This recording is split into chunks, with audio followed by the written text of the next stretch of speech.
Hello. Thanks for tuning into my channel again. My name is Morgan, and thank you for watching my channel, Morgan's Call. If it's your first time, thank you for coming. If you're a subscriber, thank you for coming back again. Today we're going to get into something different. The word today is favor. Favor. Favor, favor, favor.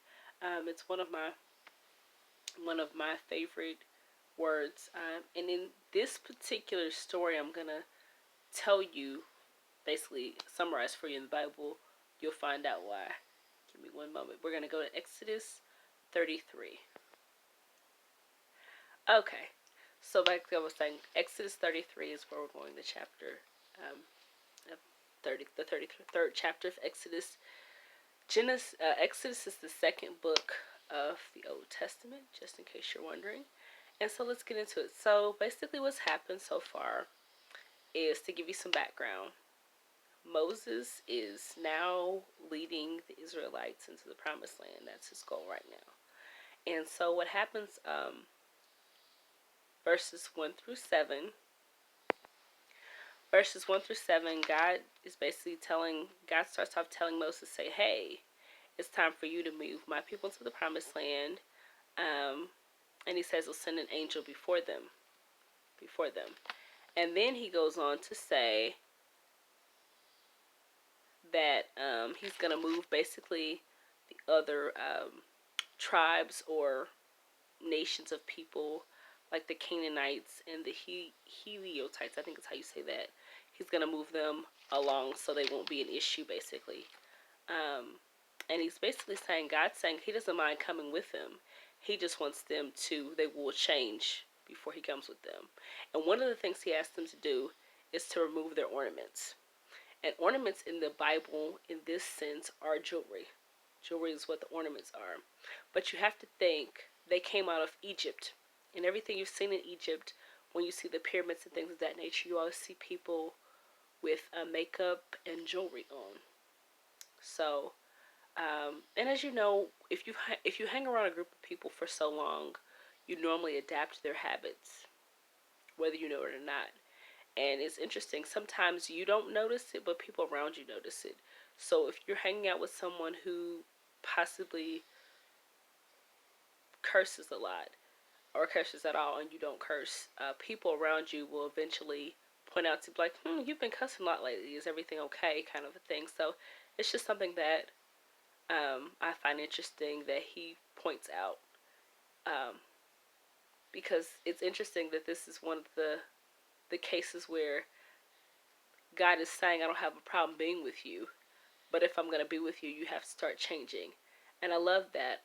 I love that because a lot of times people feel like we have to get ourselves right or ourselves perfect before we go to God, and that's not the case, because once we get in his presence, if we start praying, seeking, wanting, he can gradually just peel off the layers and get us polished, get us like a smooth pearl. Okay. And so yeah, so from the time they left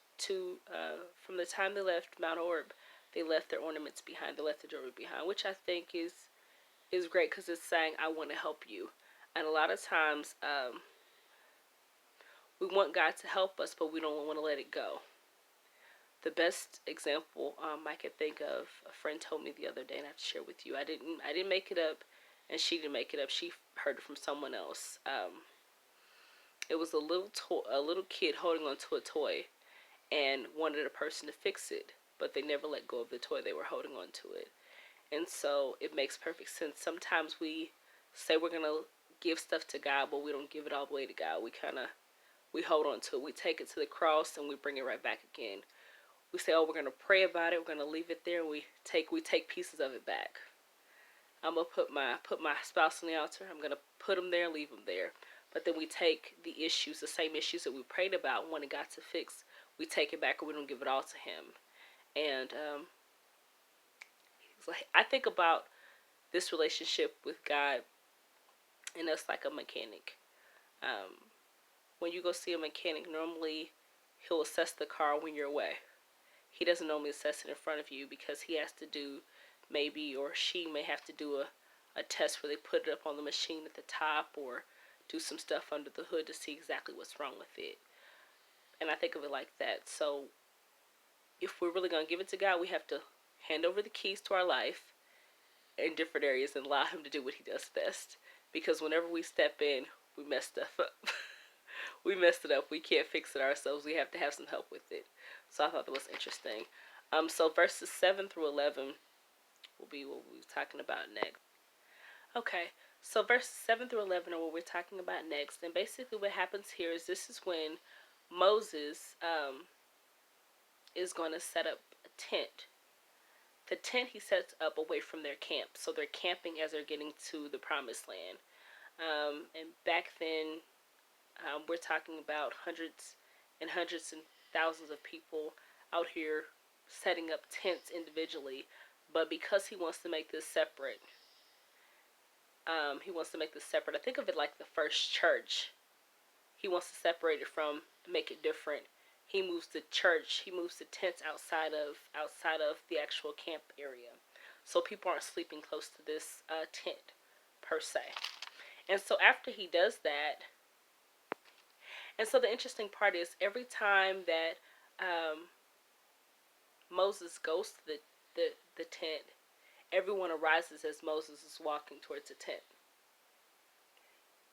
And what happens is when the presence of God is in the tent talking to Moses, because he talks to Moses like he's his friend, the cloud descends at the entrance and people worship the cloud or worship the presence of God, which I thought was amazing. And then when the cloud ascends and Moses comes out, the people stand until Moses gets back to his tent. So I thought that was pretty cool thing that happened there as well. And then it also goes ahead and talks about Joshua, who is, I guess, the first security guard of the tent per se. I'm not sure if, I guess because it was sacred, Moses didn't want everyone going into it or trying to mess with it, which makes sense. You just don't know what people would do. Because at this moment in time, this is still a point where the Israelites are still really new to the presence of God. They're not sure of him yet. I mean, this is the same person that just asked them to leave their ornaments. We know he delivered us from Egypt, but we just don't know. We just don't know yet. We don't have that kind of relationship with him yet. So I thought that part was interesting as well. Okay, sorry about that. So 12 through 23, it talks about intercession. So basically, well, it talks about a lot of stuff.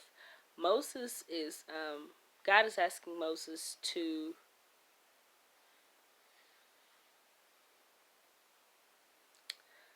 kind of, guess like help educate his people more about him, because you have to realize right now Moses is the translator between God and the Israelites, so he's helping them know what God expects of him.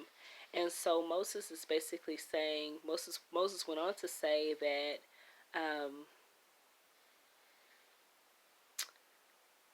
if I have favor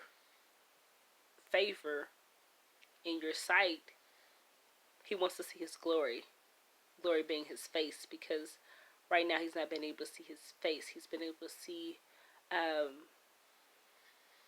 he's been able to speak to him like he's the actual friend in person, but he's not been able to see his face. And so God goes on to say that I can show favor on you.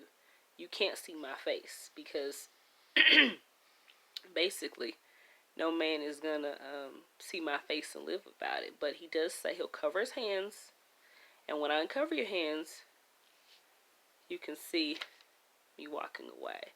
So I thought that was pretty awesome and amazing.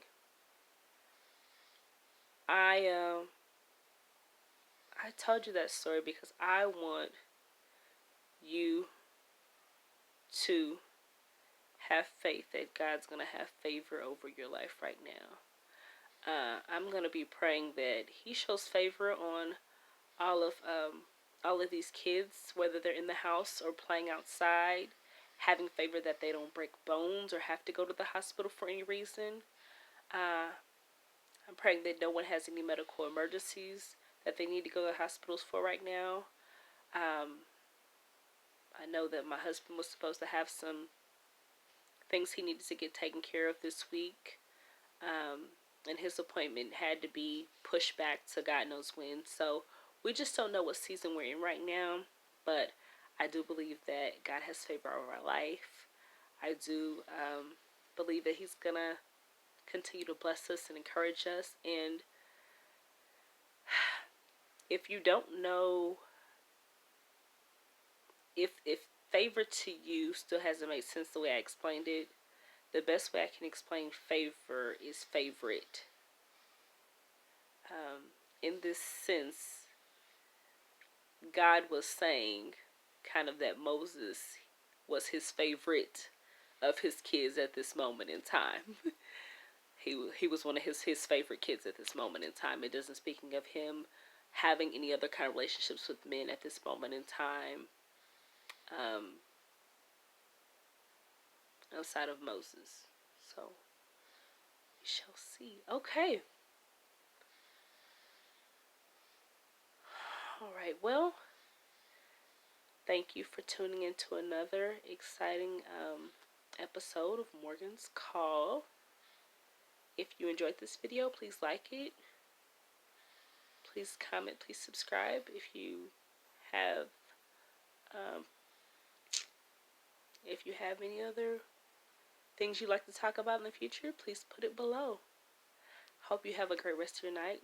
Thanks for tuning in again. Take care. Or, I'm sorry, good morning, because it is morning in my area. Take care.